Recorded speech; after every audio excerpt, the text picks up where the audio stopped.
Oprah's real money did not come from being on TV. It came from owning the trust that TV created. That sounds wrong at first because Oprah is almost impossible to separate from fame. The interviews, the book club, the audience screaming when everyone got a car. The giant O on magazine covers. For decades, Oprah was not just on television. She felt like part of the furniture of American life. But fame is not the interesting part. The interesting part is that Oprah took the job every TV host wants, then quietly changed the job. She went from being the person hired to sit in the chair to the person who owned the room, the cameras, the production company, and eventually much of the value her audience created. That is the money story. Oprah was born in Mississippi in 1954. Her childhood was difficult, unstable, and far away from anything that looked like a media empire. But one thing showed up early. When she talked, people listened. Not because she sounded polished in a corporate way, because she sounded present. She could make a conversation feel like it was happening at human size, even when a camera was pointed at it. That skill took her through radio and local television. Then came Chicago. In 1983, WLS-TV hired Oprah to host AM Chicago, a local morning talk show. She started in January 1984. The show was not some obvious golden ticket. It was local, struggling, and easy to underestimate, but within weeks, it had jumped in the ratings. The format was not magic, Oprah was.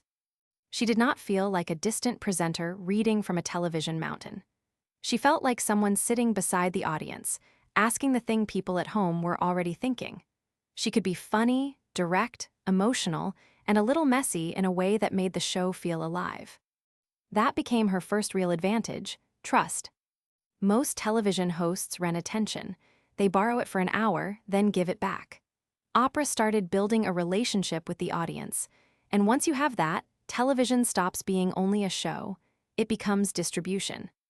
In 1986, AM Chicago became the Oprah Winfrey Show and launched nationally. That alone would have been a huge career.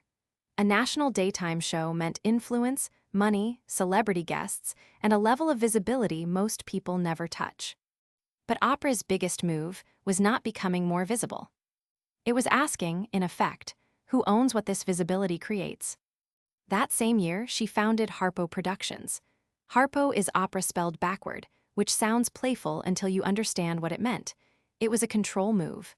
It meant Oprah was not only the on-air talent. She was building a company around the thing she did better than almost anyone else.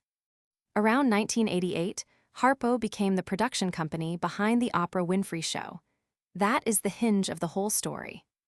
If Oprah had stayed only a highly paid host, she still would have made a fortune.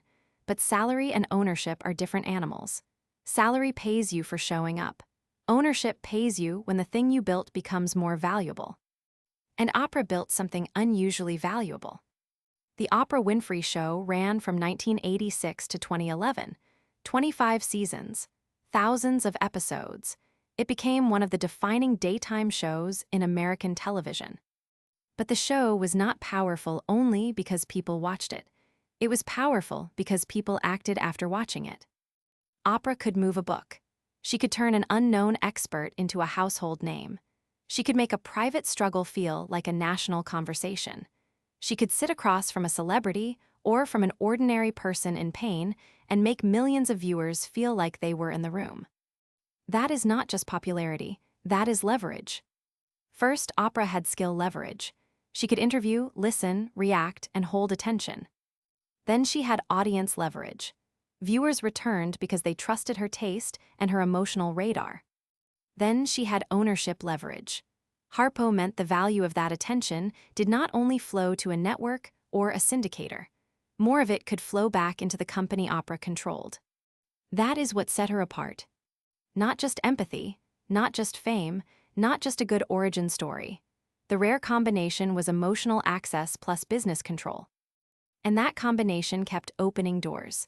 Harpo was tied to television production, film projects, publishing, and eventually own the Oprah Winfrey Network, which launched in 2011. Some of those moves were harder than they looked. OWN, especially, had a rough early stretch, but that is part of the point. Ownership gives you more upside, and it gives you bigger problems. Oprah chose the bigger problems. To see why that matters, compare two versions of the same career. In version 1, Oprah becomes an incredible host. She gets paid extremely well. She becomes beloved. She wins awards. She is invited everywhere. But every episode she makes mostly increases the value of someone else's library, someone else's network, and someone else's company. That is still success. It is just success with a ceiling. In version 2, Oprah becomes an incredible host, then uses that trust to build an asset. The show is not only a paycheck. It is a platform.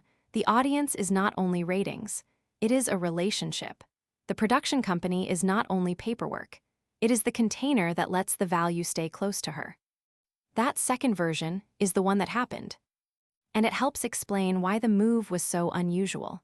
A lot of performers are trained to think their job is to be chosen by a producer, chosen by a network, chosen by an audience, chosen again next season.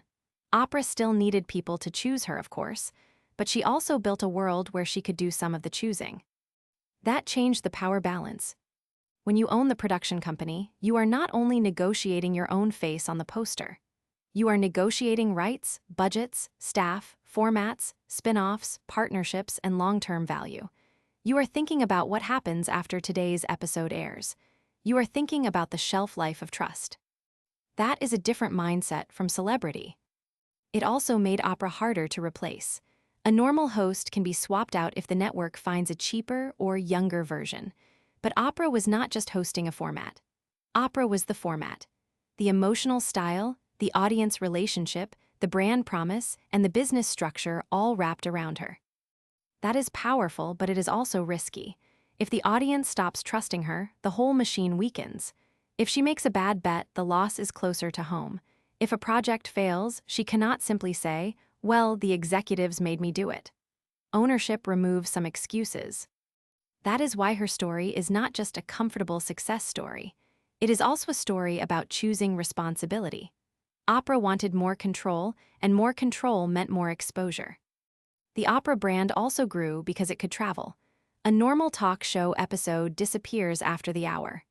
Oprah's trust could move into books, magazines, films, public conversations, and later cable television.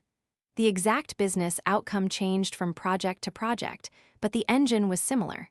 If Oprah pointed attention somewhere, people looked. That is the kind of leverage most creators want now. They want an audience that follows them from one platform to another.